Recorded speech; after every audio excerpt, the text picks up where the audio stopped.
Olá, tudo bem? Provavelmente você já teve dificuldades ao ler um texto, um artigo científico ou jornalístico por causa da falta de pontuação ou a pontuação equivocada, não é mesmo?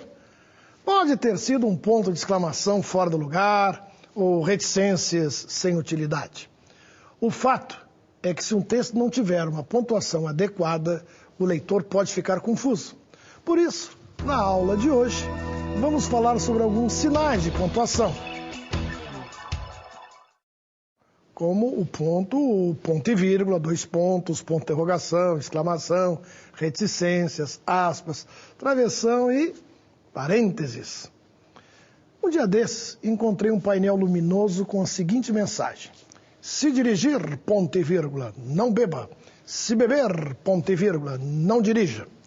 Podemos até compreender a mensagem, pois ouvimos isso a cada comercial de cerveja que é transmitido pelas rádios e pela televisão. O problema está na pontuação da frase. Provavelmente alguém disse para o autor: olha, tem um ponto e vírgula aí. E o letrado, por garantia, tascou logo 2. Ora, onde encontramos o ponto e vírgula, bastaria a vírgula, pois se trata de uma oração subordinada adverbial condicional deslocada. Se dirigir, vírgula, não beba. O ponto e vírgula seria perfeito entre as duas ideias, apontando assim uma pausa maior do que a vírgula e dando coesão. Se dirigir, vírgula, não beba, ponto e vírgula. Se beber, vírgula, não dirija, ponto final. Mas como usar o ponto e vírgula corretamente? Para responder essa pergunta, é necessário saber o que significa ponto e vírgula. Vamos lá.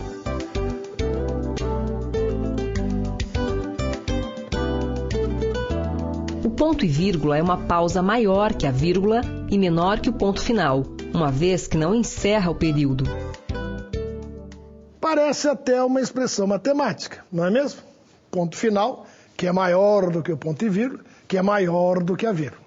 Se as leis da gramática fossem como as leis de trânsito, poderíamos dizer que o autor daquela frase acaba de perder 3 pontos na sua carteira de habilitação por uma infração média contra a gramática. Vamos ver um texto bastante divertido de Luiz Fernando Veríssimo sobre o uso do ponto e vírgula. Mas tenho um temor e uma frustração. Jamais usei ponto e vírgula. Já usei outro sim. Acho que já usei até deveras e vivo cometendo advérbios. Mas nunca me animei a usar ponto e vírgula. Tenho um respeito reverencial por quem sabe usar ponto e vírgula e uma admiração maior ainda por quem não sabe e usa assim mesmo, sabendo que poucos terão autoridade suficiente para desafiá-lo. Além de conhecimento e audácia, me falta convicção. Ainda não escrevi um texto que merecesse ponto e vírgula. Um dia o escreverei e então tirarei o ponto e vírgula do estojo com o maior cuidado e com a devida solenidade o colocarei, assim, provavelmente no lugar errado. Mas quem se importará? Depois que o grande Luiz Fernando Veríssimo confessou que não sabe usar o ponto e vírgula, não serei eu quem vai considerar o mau uso do ponto e vírgula uma infração gravíssima. O uso do ponto e vírgula pode ser um mistério para muitas pessoas. Não é à toa que foi tema de um pequeno poema de Mário Quintana chamado Comentário Ouvido num Bonde. Que moça culta, Maria Eduarda, usa ponto e vírgula.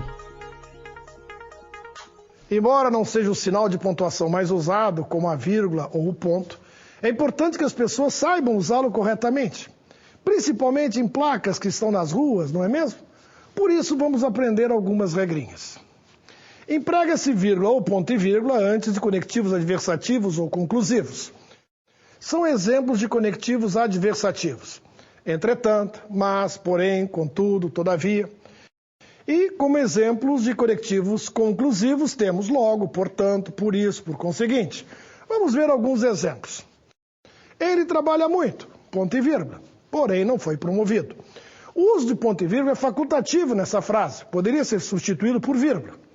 Vejamos outra frase. Ele trabalha muito, ponto e vírgula, não foi, vírgula, porém, vírgula, promovido. A primeira pausa é maior, pois separa 2 orações. O mesmo acontece com as frases seguintes. Ele sempre se dedicou à empresa, ponto e vírgula. Será, vírgula, pois, vírgula, promovido. Outro exemplo. Os empregados iriam todos, ponto e vírgula. Não havia necessidade, vírgula, por conseguinte, vírgula, de ficar alguém no pátio. O ponto e vírgula também serve para separar os itens de uma enumeração.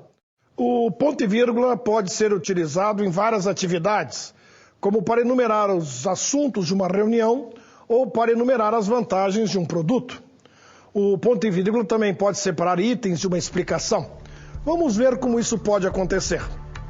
A introdução dos computadores pode acarretar duas consequências. 2 pontos.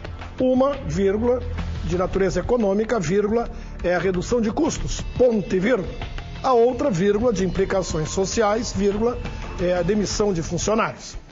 Repare que o ponto e vírgula separa a consequência econômica da consequência social. Itens diferentes de uma enumeração podem ser separados pelo ponto e vírgula, formando pequenos grupos. Veja esse exemplo. O Brasil produz café, milho, arroz, ponto e vírgula, ouro, níquel, ferro. O ponto e vírgula separa o grupo dos gêneros alimentícios das riquezas minerais. Veja outro exemplo. O cavalo sertanejo é esguio, vírgula, sóbrio, vírgula, pequeno, ponto e vírgula. Rapo compridíssimo, vírgula, crinas grandes. Nesta frase, o ponto e vírgula separa as qualidades do cavalo das suas características. Outra função que podemos atribuir ao ponto e vírgula é a de separar grupos de orações coordenadas, que por apresentar unidade de sentido ou aspectos em comum, convém deixar no mesmo período, embora pudessem figurar em períodos separados. Vejamos. Na linguagem escrita é o leitor, ponto e vírgula. Na falada, o ouvinte. Ou, nas sociedades anônimas ou limitadas existem problemas. Nestas, porque a incidência de impostos é maior, ponto e vírgula. Naquelas, porque as responsabilidades são gerais. Entendido o uso do ponto e vírgula? Viu como é fácil aprender? Conheça nosso site